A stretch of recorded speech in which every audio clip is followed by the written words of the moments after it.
શું તમે extra income અથવા કોઈ ડિજિટલ બિઝનેસ શરૂ કરવાનું વિચારી રહ્યા છો? આરબીએલ ઇન્ડિયા લઈને આવ્યું છે એઆઈ બિઝનેસ પાર્ટનરશિપ. તમે તમારો પોતાનો એઆઈ બિઝનેસ શરૂ કરી શકો છો 10,000 રૂપિયાના ઇન્વેસ્ટમેન્ટમાં. આજે ભારતમાં 6 કરોડથી વધારે એસએમઈ બિઝનેસ ઓનર્સ છે જેમને પોતાના ગ્રોથ માટે એઆઈ ટૂલની જરૂર છે.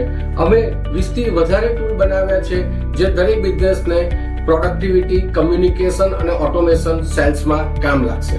તમારે માત્ર સેલ કરવાનું છે. તમારા દરેક સેલ પર 20% ઇન્સેન્ટિવ મળશે. રિન્યુઅલ્સ કોન્ટ્રાક્ટ પર 10% ઇન્સેન્ટિવ મળશે. અને જો આપે પહેલા 100 દિવસમાં 2 લાખનું સેલ્સ કર્યું છે તો 20,000 રૂપિયા સ્પેશિયલ ઇન્સેન્ટિવ કંપની આપશે. આ બધું જ કરવા માટે કંપની તમને social media support, sales support, training support અને ડેડિકેટ મેનેજર આપશે જે તમને પણ તમારા બિઝનેસને ગ્રોથ કરવામાં મદદ કરશે. આજે જ અમારી સાથે જોડાઓ અને એઆઈ બિઝનેસ સ્ટાર્ટ કરો. માત્ર 10,000 ના ઇન્વેસ્ટમેન્ટમાં નીચે આપેલા નંબર પર કોલ કરો. તમારો પોતાનો બિઝનેસ સ્ટાર્ટ કરો.